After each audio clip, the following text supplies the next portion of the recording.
Good morning student. मैं सीमा श्रीवास्तव अपने YouTube channel में आप सबका स्वागत करती हूँ। बच्चों, आज हम क्षितिज के काव्य खंड का दूसरा पाठ ललद्यत, जिनकी रचना है वाक, उसे पढ़ेंगे। ललद्यत कश्मीरी भाषा की लोकप्रिय संत कवित्री हैं। इनके जन्म के बारे में कोई प्रामाणिक जानकारी नहीं है। माना जाता है कि इनका जन्म कश्मीर में स्थित पामपोर के सिमपुरा गांव में लगभग 1320 ईस्वी के आसपास हुआ था। कश्मीर में इन्हें लल्लेश्वरी, ललारिफा, लल योगेश्वरी आदि नामों से भी जाना जाता है। ऐसा माना जाता है कि 1391 ईस्वी के आसपास इनकी मृत्यु हो गई।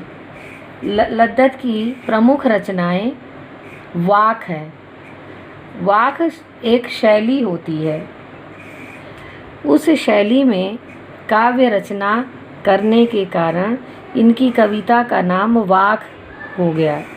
जिस प्रकार हिंदी साहित्य में कबीर व बिहारी के दोहे, तुलसी के चौपाई, मीरा के पद, रसखान के सवैये प्रसिद्ध हैं, उसी तरह कश्मीरी साहित्य में ललद्यत के वाक प्रसिद्ध हैं।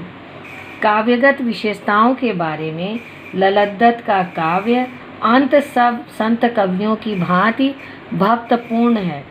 ललद्यत ने अपने वाक के माध्यम से लोगों को धर्म और जाति की संकीर्णताओं से ऊपर उठने के लिए प्रोत्साहित किया और जीवन से संबंधित भक्ति को अपनाने पर बल दिया है। उनके लिए प्रेम सबसे अमूल्य तत्व है। उन्होंने धार्मिक आडंबरों का भी विरोध किया है।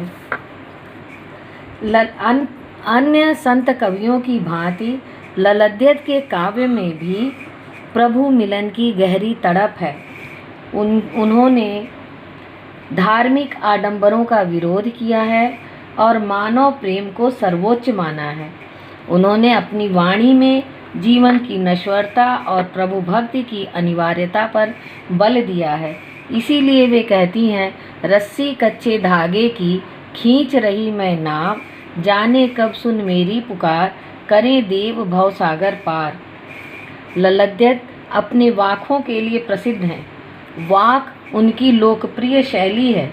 उन्होंने 14वीं सदी में जितनी सरल हिंदी में कविता लिखी वह आश्चर्यजनक है। उनकी कविता में न संस्कृत का दबाव है, न अरबी फारसी के कठिन शब्द हैं। वे अत्यंत सरल और अकृत्रिम हिंदी का प्रयोग करती हैं। ललद्यत ने अपनी रचनाओं को तत्कालीन पंडिताऊ भाषा संस्कृत और दरबारी फारसी से बचा कर रखा है। इसके परिणाम स्वरूप सैकड़ों सालों से आज भी कश्मीरी जनता की स्मृति और वाणी में उनकी रचनाएं जीवित हैं। उन्हें आधुनिक कश्मीरी भाषा का महत्वपूर्ण स्तंभ माना जाता है। ये था ललद्यत के बारे में थोड़ा संक्षिप्त परिचय। अब हम उनकी कविता वाक पढ़ते हैं। बच्चों, वाक हम आपको आपकी क्लास जब चलेगी उसमें पढ़ाएंगे, क्योंकि ये वाक जो कविता है इसके अर्थ बताना है। पूरे वाक का, पूरी कविता का मैं सार बता देती हूँ कि इस कविता में, इस वाक में कवित्री अनुभव करती हैं कि जीवन नश्वर और क्षणभंगुर है, परंतु परमात्मा से मिलन नहीं हो पा रहा है।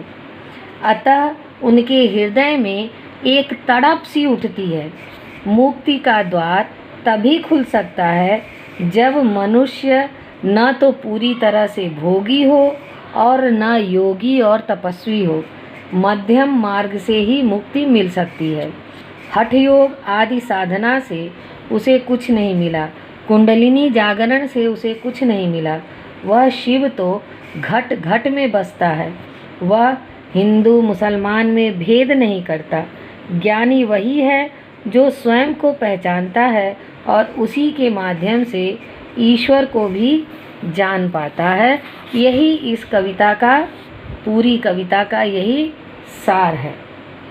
तो बच्चों, हम अपनी क्लास में इस कविता के भावार्थ को जानेंगे और इनके सौंदर्य बोध संबंधी प्रश्नों को समझेंगे।